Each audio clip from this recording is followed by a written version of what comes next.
the Aries full moon in 2025, a much awaited year. Aries, the primary agent of the first ray of will or power. It is also an opportunity for disciples, aspirants, and workers everywhere to work and seek to understand the will.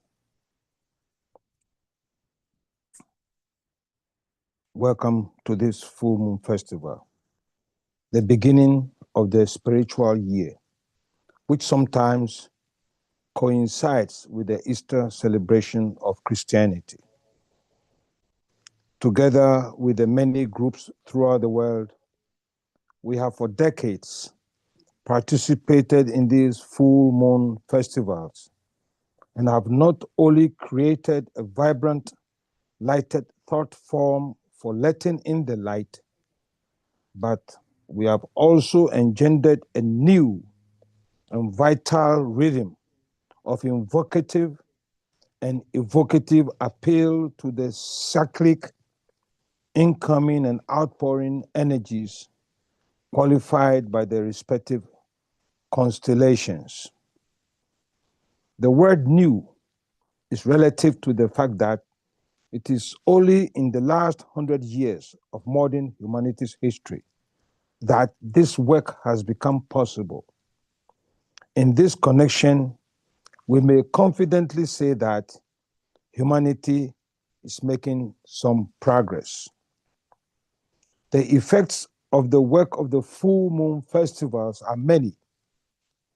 Some are transmuting, transforming, transfiguring, and also evocative of transcendent incoming energies of the will to good into the hearts and minds of men and women everywhere in the world. The divine potencies which become available at this time of the full moons find their effective expression in multiple ways.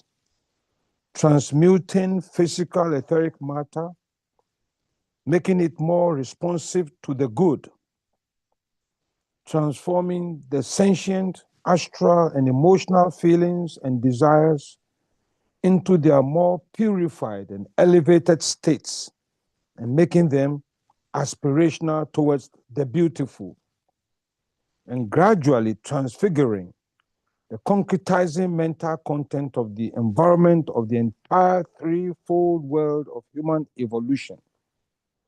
Through this means, there occurs a reordering of the vibratory rates of the threefold planes in synchronicity with the true, that is, to the true pattern of things above, so that as above, so below, and thy will be done on earth as it is in heaven. These overall changes or transformations, renewals, and re-energizing are also occurring within the vehicles of all participating groups, as well as within humanity as a whole. Month after month, year after year, and as a co-worker recently put it, generations after generation, we are maintaining our orientation. We are intensifying our service potency and growing in understanding. This growth is permitting us to penetrate further into the light and towards revelation. It is stabilizing our polarization on the mental planes and in love, and strengthening our capacity to precipitate the new and incoming energy substance of the Aquarian energies. We are indeed working with substantial energies, lighted, loving, and living substance, which is increasingly coming under the dynamic impression of the will to good of the transcendent power of the one life. The important and essential need is for us to recognize understand, and appreciate that we are all the time working with energy substance, the substance of the good, the beautiful, and the true. This triplicity of energies may perhaps lie behind the Tibetans' constant reiterations in the books that all our work is carried out within the confines of the cosmic physical plane of the planetary logos, which, when compared to the other cosmic planes, is of the most substantial composition or constitution. That we are working with substantial energies and forces is increasingly being recognized, at least in the case of light, whose properties and qualities are being applied all around us in our lives today. But love is also substantial, as has been pointed out by the Tibetan in esoteric healing, where we read that love is a substance as real as dense matter, and that substance can be used to drive out diseased tissue and provide a healthy substitute in place of the diseased material which has been eliminated. This will be found page 102 in Esoteric Healing. This substance of love is also a vehicle for the expression of will and aids or helps us to implement the will by love. Another major aspect of the work at the full moon festivals being carried out all over the world today is the projection into the world consciousness of an aspect of the pattern of the new world religion. This pattern is based on an increasing appreciation of the dual divine human activity of invocation and evocation, which is closely connected to the use of the will in meditation. It is noteworthy, encouraging, and joyful that the world groups are contributing and bridging towards this future consummation and precipitating this incoming new world religion through the increasing celebration of the full moon meditation festivals throughout the world. This group work is indeed significant. When, together with the many meditation groups, we recognize that we are establishing a new rhythm within the world routines, we shall be establishing a new rhythm within the world. We shall be establishing an alignment with the incoming seventh ray Lord, who is preeminently the Lord of ritual, of order, and of ceremonial magic, and the expression of the will. Through this alignment, we bring through the energies of this ray Lord. We could not be working at a more propitious time to aid in establishing this incoming rhythm of the seventh ray Lord. The rhythm of our work, established and sustained up till now, and increasingly throughout the world by the many other groups, may not be taken lightly. For rhythm is a law of the universe. Treatise on White Magic, page 323. Rhythm raises the power of an activity or action by increasing the rate of accomplishment. Rhythm energizes exponentially and intensifies and strengthens the effect of group effort, as well as enhancing the will to evolve and increases our capacity. In fact, rhythm is the soul of ceremony, and above all, rhythm designates ritual. Esoteric Psychology, page 365. And this evening, in cooperation with many groups throughout the world, we have once again the opportunity to work with the rhythm of the energies streaming in from Aries, the energies of will or power.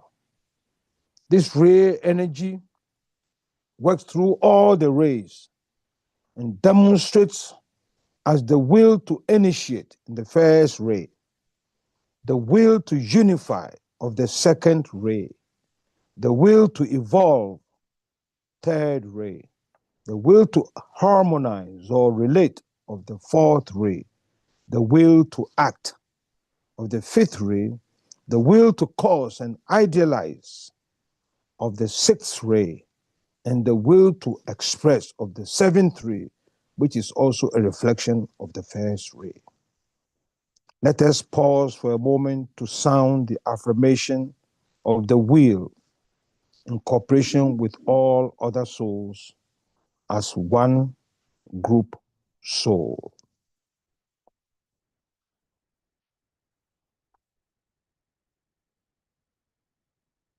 And end it with one sound of the sacred word. In the center of the will of God I stand. Naught shall deflect my will from his. I implement that will by love. I turn towards the field of service. I, the triangle divine, work out that will within the square and serve my fellow men. Oh.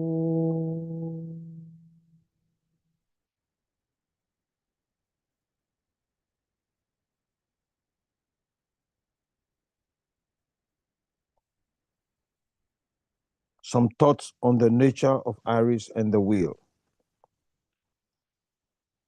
We are told that the secret of Aries is the secret of beginnings and commencements, and that Aries, being the agent of the wheel, is initiatory, creative, destructive, and implements the purpose.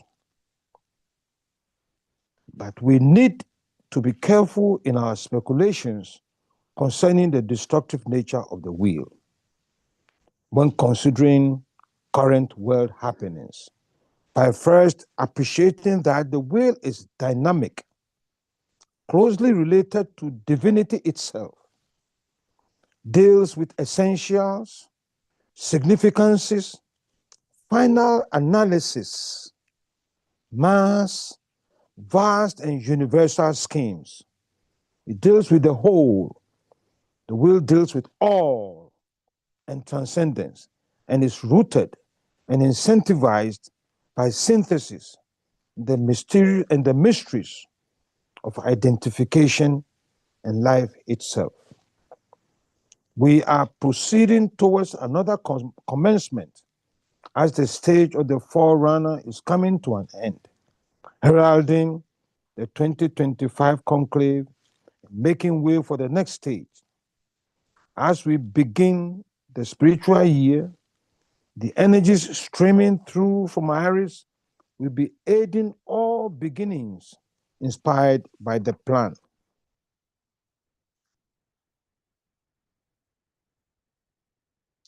The note of resurrection,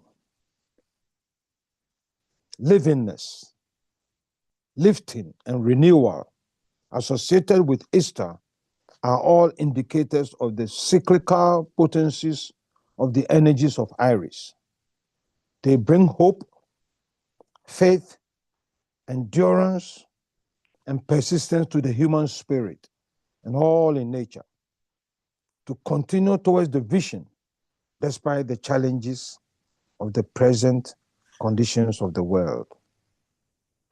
The Tibetan commences the book Esoteric Astrology with the constellation Aries and concludes with suggestion on the nature of the wheel.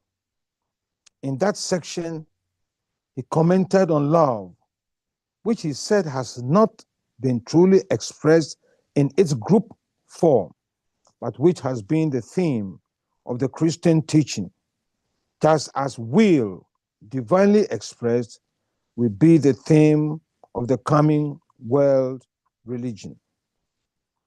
He thus clearly indicated the essential role of the will and the great need for its understanding as divinely expressed. The will is an energy which Aries makes abundantly available and which increasingly will be needed as we contribute to the welcoming, creative establishment and the precipitation of the new world religion.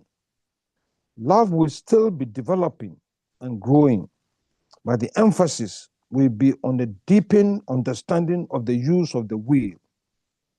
Every Aries full moon festival offers us the opportunity to contribute to the advent of the energies that will be central to the new world religion, and a recurring opportunity for all aspirants and disciples to increasingly understand the will.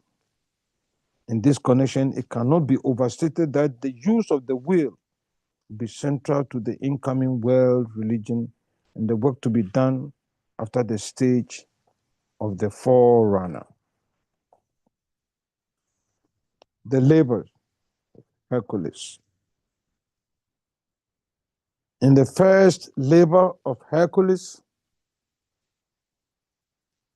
we rightly see the zodiacal sign of Aries in its initiatory role and as the energy needed for beginning the labors. But we might ask how it is that the first labor is connected with the will, the most advanced and mysterious aspect of divinity, and the last and final principles to be developed in the training of the disciple in the new age. How is it so? The explanation is given that we go through tests, trials, and triumphs in each sign of the zodiac. And in each sign, we are defeated and are overcome, are vanquished and made victors. We fail and achieve in each sign again and again. And so it is that we repeatedly enter into this apparent first labor until victory is ours. In addition to this, Hercules is here for the first time to learning the lesson and use of the will in its third aspect of intelligent activity. Hercules, the disciple, had to begin this first labor on the plane of mind, the mental plane, the plane of concrete thoughts, and the soul, the higher mental plane, in order to gain mental control. This relates to the significant fact that on the mental plane, we find the reflection of the will, the plane whereon we commence our fledgling meditation by learning to think through in the directed way. The myth of the labor states that Hercules was faced with the task of saving the lives of the people of some far-away land, where the son of Mars, Diomedes of fiery fame, ruled in the land beyond the gates. And there he raised the horses and fierce mares of war upon the marshes of the land. Wild were these horses, and fierce the mares, and all men trembled at their sound, for they ravaged up and down the land, wreaking great damage and killing the sons of men who crossed their path, and breeding steadily most wild and evil horses. Capture these mares and horses and stop these evil deeds was the command which fell upon the ears of Hercules. Go, rescue this far land and those who live upon it. Hercules called on his friend Abderus, and they planned to undergo the labor together. After Hercules cornered all the mares and horses, he rejoiced in his success and handed over the horses and the mares for Aries to control. As he, Hercules, thought this part of the labor was beneath his level and status. He was overcome by pride, and one of the cardinal sins of the lower mind ruled. Overconfidently, he strutted towards the teacher, but the horses and the mares were too much for Aries to control, and they trampled over him and killed him. The work is done, but poorly done. Hercules, now humbled, goes back to the task, having to learn a lesson of humility, right proportion. Here we see the need for Hercules, the disciple in training, to control the lower mind by eradicating the numerous uncontrolled proliferation of the thought forms, the numerous evil horses and mares that characterize the activity of the undisciplined lower concrete mind. This mind exhibits the fever of an untold restless mental activity, which also finds its reflection in feverish physical restlessness and ceaseless movement to and fro, until the slayer, the uncontrolled lower concrete mind, is slain. But before the lower mind becomes the dedicated and mentally devoted servant of the soul, pride of achievement, lack of discrimination, and other vices assume control, and all these spell failure for the disciple. Aries, the personality, is not well disciplined enough to handle the situation. Aries must be symbolically killed through surrender to the soul, and the lower mind must be brought under control and held steady in the light of the soul. This is achieved through tireless, sustained, strenuous effort that comes from humility as a result of the sense of right proportion and long experience.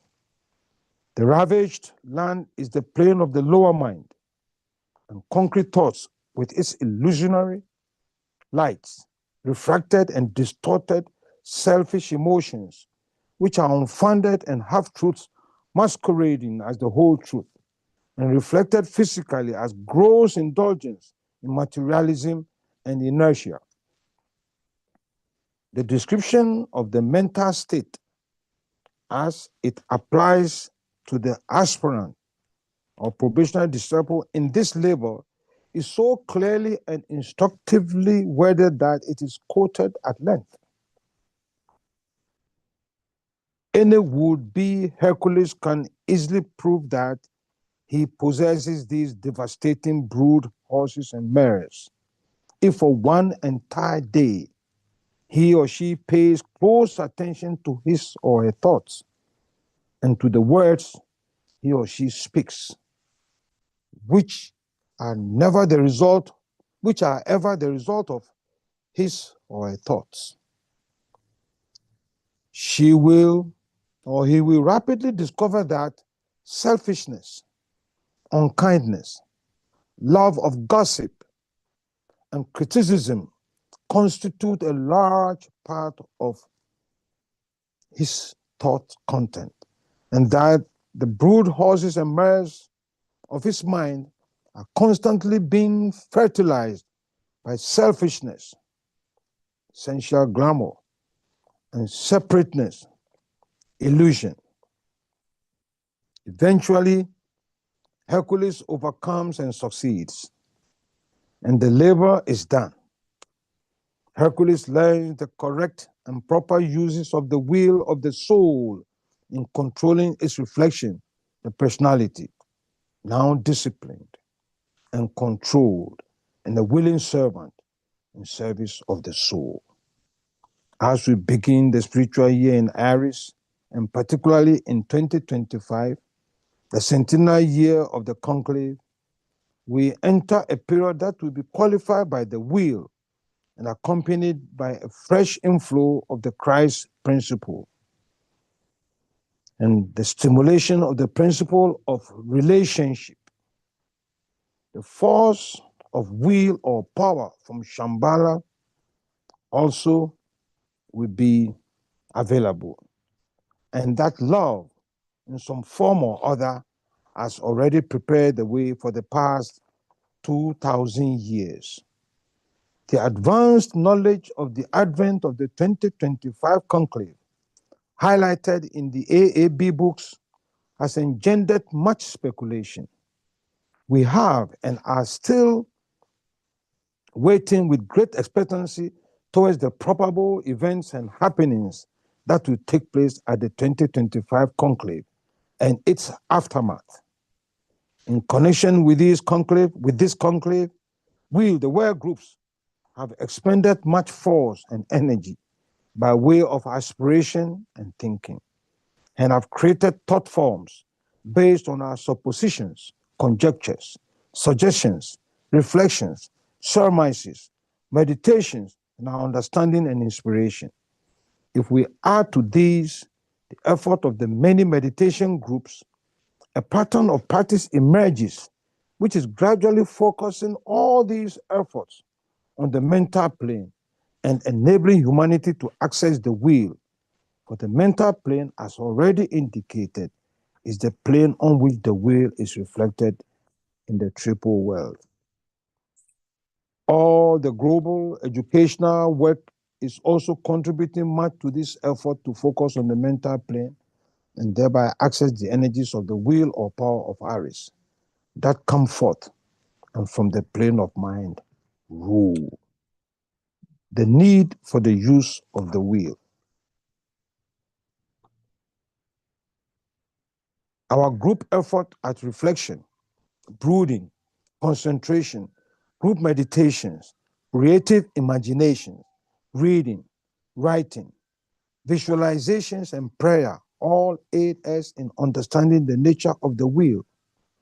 The Tibetan also suggested a way of approach to help us understand the will in the book Esoteric Astrology. There, he acknowledged the tremendous difficulty in working with the will in the following words. We have now the difficult task of considering an aspect of divine manifestation which is as yet so little apparent upon the physical plane that we lack the exact word with which to express it. And those words available are likewise misleading. Esoteric Astrology, page 589. Words like synthesis, identification, life, oneness, the transmitting will, the transforming will, the transfiguring will, the transcendent will are not of easy comprehension nor understanding and application. The Tibetan stresses the great need for us to understand the will, and to aid us, he offered 3 significant presentations for study, reflections, and meditations, which could perhaps be used as seed ideas for consideration in order to aid in understanding the will and for preparing for future teaching around the year 2025. These considerations are: 1, the nature of the will; 2, the various aspects of the will; and 3, the keynote of the 7 rays considered from the will aspect. In view of the tremendous emphasis placed on understanding the will, it may serve a purpose to ask why specifically or exactly there is this great need to understand the will. The last principle to be developed in the disciple, a principle which is difficult to understand. Why do we need to understand that will, even when love is challenging for us? Aries so exquisitely makes this energy available And the Tibetan offers the following statements. The will today is needed as a propelling, expulsive force and also as a clarifying, purifying agent. The Shambhala energy is therefore that which is related to the livingness of humanity, and it concerns the establishment of right human relations. Esoteric Astrology, page 583. If we add to this the recognition that one of the major goals of the reappearance of the Christ is the establishing of right human relations through the fire of love that the Christ will bring, we arrive at the most opportune time to work with the energies of Aries, the will or power that are coming forth and from the plane of mind ruling. Let us meditate.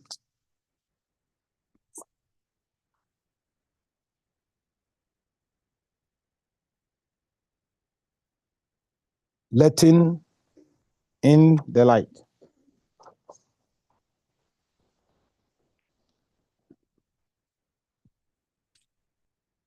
Group fusion. We affirm the fact of group fusion and integration within the heart center of the new group of world servers, mediating between hierarchy and humanity. I am one with my group brothers, and all that I have is theirs. May the love which is in my soul pour forth to them.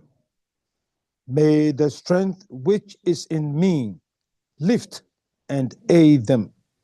May the thoughts which my soul creates reach and encourage them.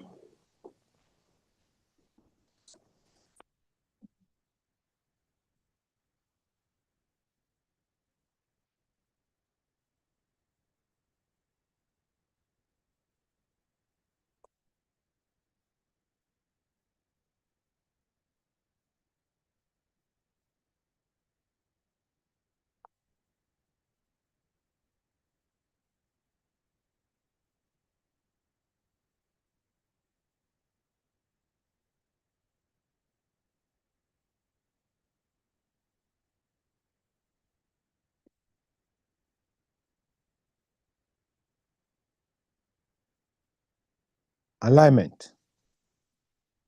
We project a line of lighted energy towards the spiritual hierarchy of the planet, the planetary heart, the great ashram of Sanat Kumara, and towards the Christ at the heart of hierarchy.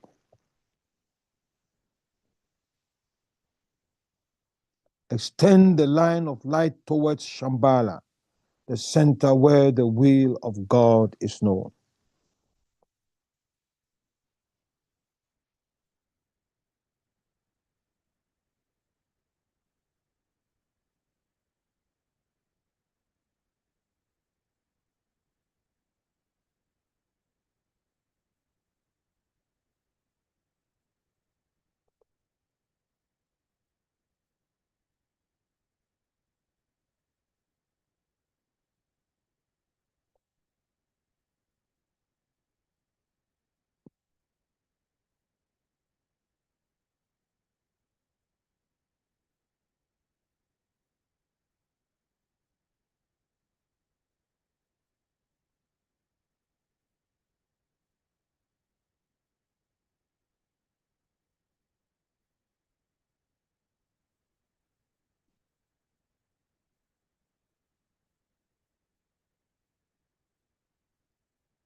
Higher interlude. hold the contemplative mind open to the extraplanetary energies streaming into Shambhala and radiated through hierarchy. Using the creative imagination, endeavor to see the three planetary centers, Shambhala, hierarchy, and humanity, gradually coming into alignment and interplay.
Meditation. Reflect on the seed thought. I come forth, and from the plane of mind, I rule.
precipitation.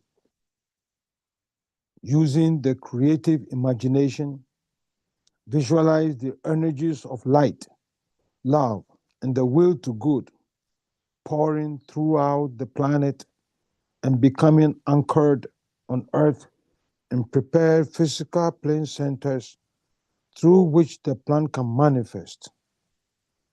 Use the sixfold progression of divine love as a sequence of energy precipitation: Shambhala, hierarchy, the Christ, the new group of well servers, men and women of goodwill everywhere in the world, physical centers of distribution.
Lower interlude. Refocus the consciousness as a group within the periphery of the great ashram. Together sound the affirmation. In the center of all love I stand. From that center I, the soul, will outward move. From that center I, the one who serves, will work. May the love of the divine self be shed abroad in my heart, through my group, and throughout the world. Visualize the downpouring spiritual inflow released from Shambhala through the hierarchy and streaming into humanity through the prepared channel. Consider how these impouring energies are establishing the pathway of light for the coming world teacher, the Christ.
distribution.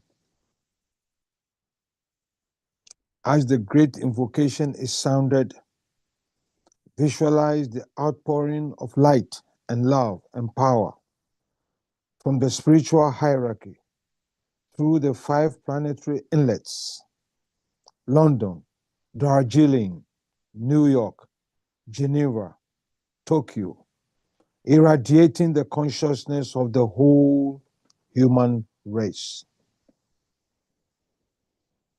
From the point of light within the mind of God, let light stream forth into the minds of men.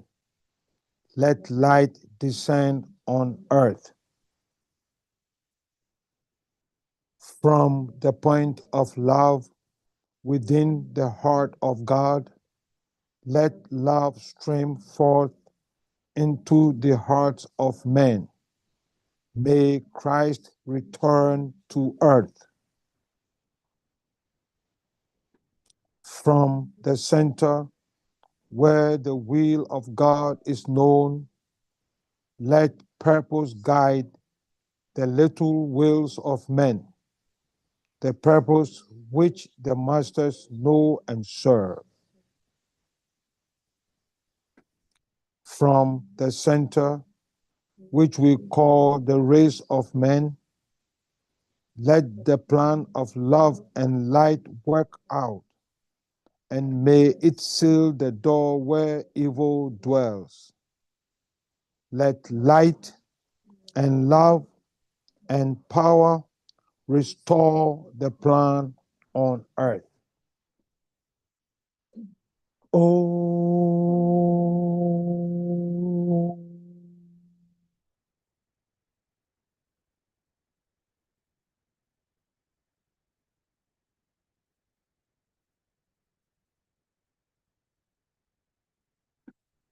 Oh.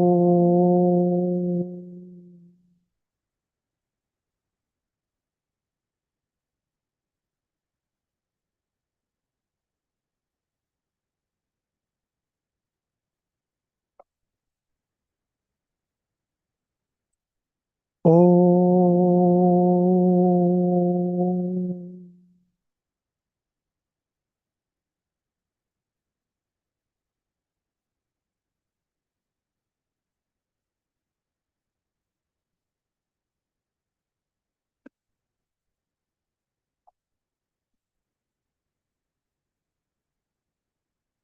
Thank you. We are in the full tide of the full moon. The full moon occurs at 8:22 p.m. Eastern Daylight Time. So we are actually progressing towards the climax of the full moon. The Tibetans said to the disciples, if they could do everything possible to spare some time nearest to the time of the full moon, for the opportunities and their effect are so great. We are right in that type of period. The next new moon meditation will be on Friday, April 25th, 2025, from 6 to 7 p.m., strengthening the hands of the new group of well service. And the theme of the coming new moon on Friday, April 25th will be, I call you to a period of clear thinking. We could not be asked for any more important thing at this particular time in the world. Thank you very much.